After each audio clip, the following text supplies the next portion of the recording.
जल्दी पहुंच जा। ठीक है ना? है ना भाई, लेकिन है कि नहीं छोड़िए। नहीं मानो जी, नहीं मानो।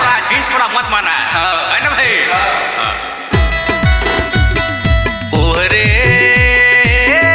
संगी बिगड़ले मैं नहीं मानो, बिगड़ले मैं नहीं मानो। प्रतापपुर जाऊँ मैं बाजार दिन, बिगड़ले मैं नहीं मानो, बिगड़ले मैं नहीं मानो। नवा मोबाइल लेके बड़ा मजा पाऊँ, यूट्यूब और फेसबुक में वीडियो ला देखूँ। ओहरे संगी बिगड़ले मैं नहीं मानो। प्रतापपुर जाऊँ मैं बाजार दिन, बिगड़ले मैं नहीं मानो, बिगड़ले मैं नहीं मानो, बिगड़ले मैं नहीं मानो।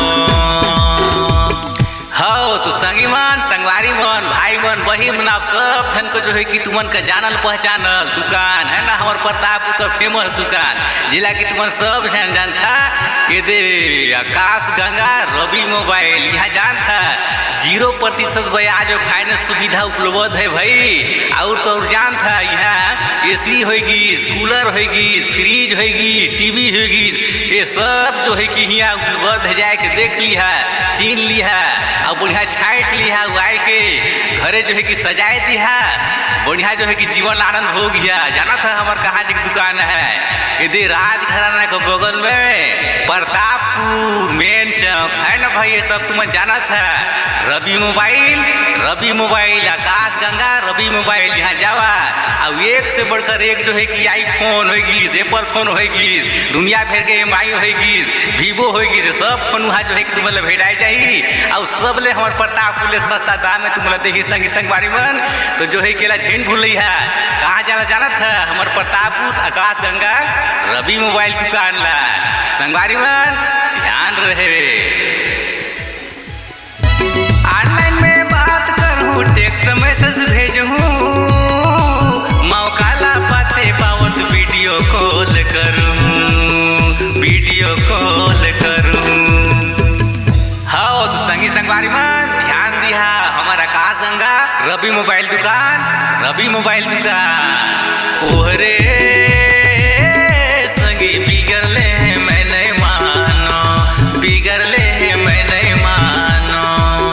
प्रतापपुर जाऊँ मैं बाजार दिन, बिगड़ले मैं नहीं मानो। प्रतापपुर जाऊँ मैं बाजार दिन, बिगड़ले मैं नहीं मानो, बिगड़ले मैं नहीं मानो, बिगड़ले मैं नहीं मानो। आकाश गंगा रवि मोबाइल, आकाश गंगा रवि मोबाइल। संगी मन, संगवारी मन, सब जन जो है कि तुम्हें जाना था हमारे प्रतापपुर का सबसे बड़ा दुकान। और भाई हमारे क्षेत्र का प्रतापपुर क्षेत्र का फेमस दुकान जो है कि आकाश गंगा रवि मोबाइल। यहाँ जावा, यहाँ मैं देखो एकदम कूढ़ा गल जाए से मोबाइल में एक से एक बढ़ के भाई जाए वहाँ ले लिया, जान लिया, चीन लिया, पहचान लिया, तो जाना था वीडियो कॉलिंग में बात करिए तुम्हार, और जो है कि फेसबुक पे बात करिए, है ना भाई। मोबाइल की तबे तो करिए, बिना मोबाइल कहाँ है उपाय भाई। तो बाकी जो है कि बड़ा बढ़िया जो है कि वो देते हैं हमार आकाश गंगा रवि मोबाइल दुकान में।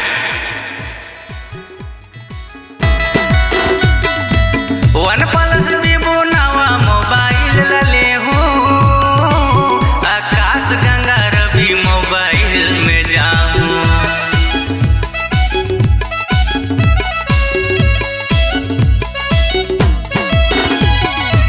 OnePlus Vivo मोबाइल नवा ले हूँ, आकाश गंगा रवि मोबाइल में जाऊँ।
खास चीज बात तुम्हें बताए दे तुम कि सबसे बढ़िया बात तुम जानते हैं कि 0% ब्याज मोबाइल भेटाए जाए जाना था ओनली वन कहाँ हमारे जानता आकाशगंगा रवि मोबाइल में। तो प्रतापपुर क्षेत्र का सबसे बड़ा दुकान है संगी संगवारी मन। सबसे बढ़िया बात यह है कि दिवाली ऑफर है। तो संगी संगवारी मन जो है कि दिवाली का ऑफर बड़ा बढ़िया चलता है। यहाँ हर मोबाइल के साथ एक बड़ा बढ़िया जो है कि निश्चित ऑफर मिल रही तुम्हारा है ना भाई। तो जो है कि हमारे ही आकाशगंगा रवि मोबाइल में आवा अब एक से बढ़कर एक जो है कि आईफोन वीवो दुनियादारी के जितना भी फोन है ना ये सब तुम्हें भेटाई जाए बढ़िया सबले सस्ता दाम है। हमारे प्रतापपुर ले सबले अच्छा दुकान यही रहा है। तुम जान ला सुन ला पहचान ला हर बार तुम्हें बताओ तो सुनाओ तुम्हें आकाशगंगा रवि मोबाइल आकाशगंगा रवि मोबाइल। तो यही आकाशगंगा रवि मोबाइल में ही है और बड़ा बढ़िया जो है कि एक से एक जान लिया चीन लिया छाट लिया देखकर जो है कि मोबाइल ले लिया है ना भाई। मोबाइल में देखा कि सब काम नहीं बने भाई मोबाइल से सब कुछ काम बन जाते। तो सबले बढ़िया जो मोबाइल लिया है ना तो यही आकाशगंगा रवि मोबाइल में ही है और तुम अपन जान के चीन के जो है कि बढ़िया छाट के मोबाइल ली है।